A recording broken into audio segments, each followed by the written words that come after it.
All right, you guys, day 11. This is a biggie. You guys have learned a lot. You've learned about all your colors. You've learned about fruits and vegetables, right? You've learned about whole grains. We talked about, I'm kind of putting Tina on the spot because she wasn't here for this. How many parts are there to a whole grain? 2 to 1. Okay, so by the time she watches this, she realized that question is wrong.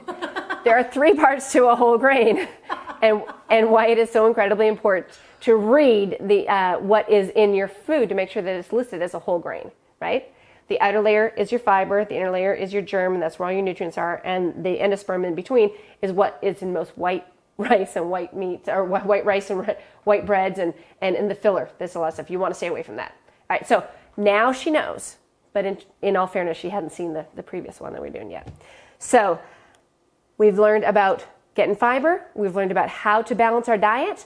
So today, our final challenge, we've got a few days left, is to go sugar-free for 72 hours. I know. Uh-oh. Charlie's loving it. Tina's a little scared. We're going sugar-free for 72 hours, right? And you go, oh my gosh, you got to be kidding. Because from everything from peanut butter to marinades to barbecue sauce, there are hidden sugars everywhere in our diet. And sugar is really not that great for you guys. So everybody has busy lives. Are you busy? A busy girl? You're always on the go? So is it fair to say that, you're a pretty busy guy, Charlie. You're pretty much, yeah. Mm-hmm. Is it fair to say we reach a lot of times for those processed meals and snacks? Mm-hmm. Yeah. Well, let me tell you, we get about 17% of our dietary sugar, of our 17% of our recommended calories come from sugar. And the recommendation is that we keep that below 10% of our overall dietary intake each day. And you might think, well, but sugar's really not that bad for me. Well, yeah, it really is. So we want to make sure, and I'm going to give you guys lots of reasons why you want to try to decrease the amount of added sugars that you have in your diet. All right, so 3 days at 72 hours. Now, naturally occurring sugars that you're going to find in your fruits, that you can have as much of that as you want. You can free reign, go for it. But the added sweet stuff, the honeys, the agaves, anything that is not a naturally occurring sugar, I want you guys to go ahead and back off of that for 72 hours. All right, so one of the things you're going to have to think about are your protein bars. You're going to look at a lot of the hidden sugars in the snack bars, the protein bars, the protein shakes. A lot of your wholesome gluten-free foods tend to have a lot of sugar in them. A lot of your yogurts that you have added, instead of putting fresh berries on them like you get a strawberry yogurt, in the bottom of the yogurt, you'll read some of that stuff. It's going to have anywhere up to 20 or more grams of sugar in it. So you want to be really cognizant of where you're getting extra sugar in your diet. So a cookie here or there really isn't that terrible. And I mean, look, I have a cookie here or there. You don't look as fabulous without them. So, but this experiment is really going to help you become very aware of where the hidden sugars are in your diet and how you can help eliminate some of them, right? And you're thinking to yourself right now, oh, listen, there is no way that a health-conscious person like me could be having added sugars. This certainly doesn't apply to me, but you know what? You need to think again. Because just because you're not, eating a sleeve of cookies or guzzling a can of Coke doesn't mean that you don't have sugar in your diet. I was going through some of my husband's nutrition bars. I was telling Charlie, and it's okay if you're in the middle of training and you have one of those bars, that's okay. But if you're just having them for breakfast or lunch or a midday snack, a lot of those have upwards of 20 to 30 grams of sugar added into them. So that is not a good idea to eat those at your desk. The bad idea. When you're reaching, how do we do this? When you're reaching for your milk alternatives, a lot of people are drinking now coconut milk, almond milk, cashew milk. When you're reaching for those, make sure that you're getting the unsweetened. We had those in the first series. We were talking about the fruits and vegetables and how to mix things in with your smoothies. So we want to make sure that we're using the unsweetened varieties. If you're looking for something that has a little bit of flavor to it and you get a sweetened natural variety, like a vanilla sweetened, or I don't even know what else is out there anymore because I'm not shopping for them. But sometimes those products have as much sugar as 2 Keebler oatmeal raisin cookies. So you're really not doing yourself any favor by getting the sweetened variety. This is not as far as it comes to like sugar in your diet. So stick with the unsweetened varieties, or just go to regular cow's milk. If you guys have no problem drinking cow's milk, go with the regular cow's milk that has only naturally occurring sugar in it to begin with. Number 2, tip of the day, rethink your drink. A lot of people say, I don't drink soda. Well, I know for a fact that a lot of people do drink soda who say they don't. And they say, well, I only have it occasionally. So one Mountain Dew has 52 grams of sugar in it. I know people who are kind of addicted to Mountain Dew or addicted to one Coke a day or one something a day. Do you drink any soda every day? No. Never? Occasionally. Okay. No, never. Okay, well, occasionally.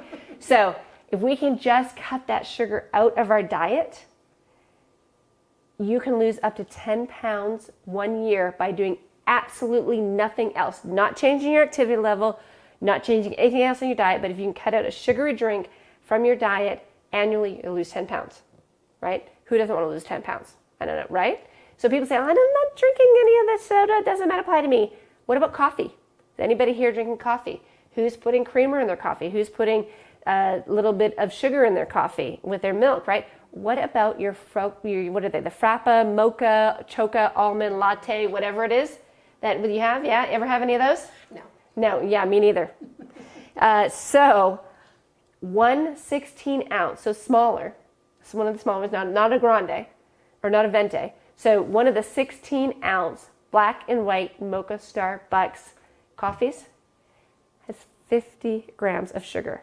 Oh my gosh, that's more than you need for a whole day. 50 grams. And you're not even talking about going through your diet and taking any of your added sugars out from anywhere else. Holy smokes. Give yourselves a fighting chance, folks. Rethink your drinks. What else do we want to think about? I got all sorts of notes here so I don't forget anything. Read your labels. The energy bars, I talked to that before, you guys. Make sure you're paying attention. We just went over and read some of Charlie's labels, and he said, oh, maybe I need to rethink a few of these, and that's okay. A lot of it is just being aware, just being aware is curative, and that's what we're looking for. Make sure you get enough sleep. Do you know that lack of sleep increases your desire for sugary beverages and sugary foods, right? Yeah. So there was actually a study at UC Berkeley that showed that the less sleep people got, the higher their appetite was, and the higher their appetite was for sugary beverages and foods. So it's a negative win-win anywhere. There's nobody's winning in this situation, right? And then finally, the last thing I'm going to tell you guys when we're cutting out the sugars for the next 72 hours is to watch those artificial sweeteners. We want to stay away. A lot of people think, well, I'm going to go with honey, or I'm going to go with agave, or I'm going to go with sweet and low, or I'm going to go with Splenda.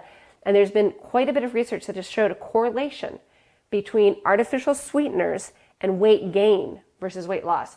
So it's not a great idea to think that you're going to just add in some of those artificial sweeteners and get away with staying away from your sugars.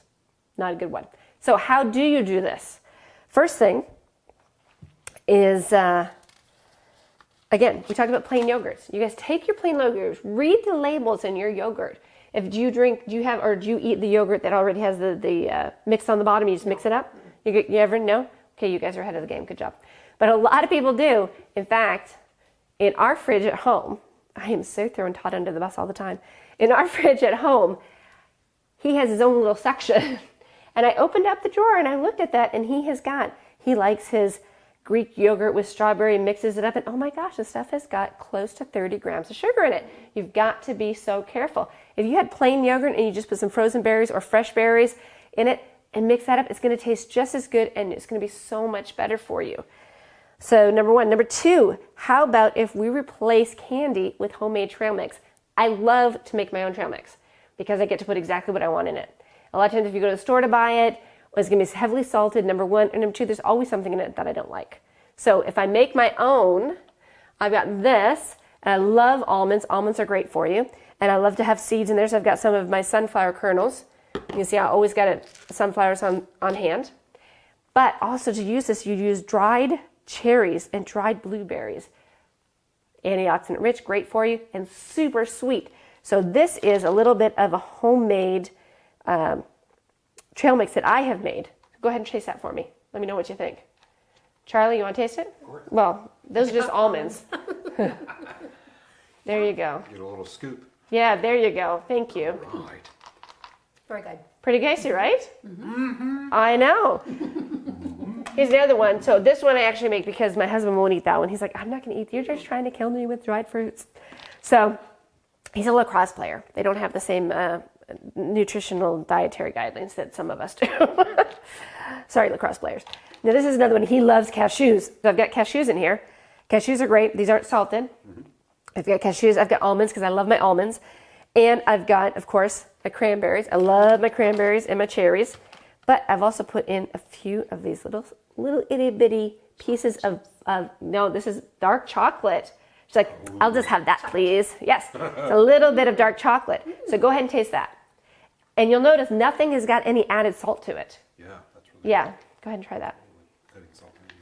Yeah. You like that? So again, make your own trail mix. Makes it super easy. You know what you're getting. It's healthy. You're not putting a bunch of fillers in your body. You're getting all the valuable nutrients that your body needs. You're going to be performing your best. The final tip today, as you're taking the sugar out of your diet, is to start using, and I talked about this earlier, a lot of oil and vinegar instead of the heavy laden dressings that people put on their salads.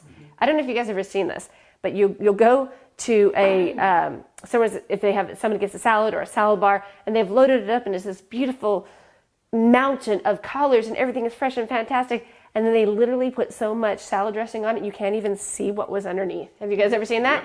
Yeah. So there's so many flavors out there, and be promiscuous. Get out there and experiment. This is a white balsamic vinegar. It's very good. And then of course we've got our regular red. This is fantastic. Olive oil is excellent. I love extra virgin olive oil on anything. You guys ever use that? Yeah, all the time. I use extra virgin olive oil, and I'll squeeze a little bit of real lemon. Of course, this is a real lemon. I squeeze a little bit of lemon or lemon juice on it, a little bit of salt and pepper sometimes. There's also apple cider vinegar. You guys ever use this? This has got a really nice flavor to it too. You can mix this and change up the flavor of what you're eating. Makes a big difference. So use your oils and vinegars, make your own trail mixes, and just stay away from that sweet stuff. Think about what you're putting in your body. Stay away from those drinks that are super loaded with sugar. I know you're not drinking, even if you're not drinking the sodas, you're still drinking the coffees, we're still drinking the milks that have got sweetened everything in them. Make those healthy choices and you're going to feel so much better for it. I will see you guys tomorrow. Good luck.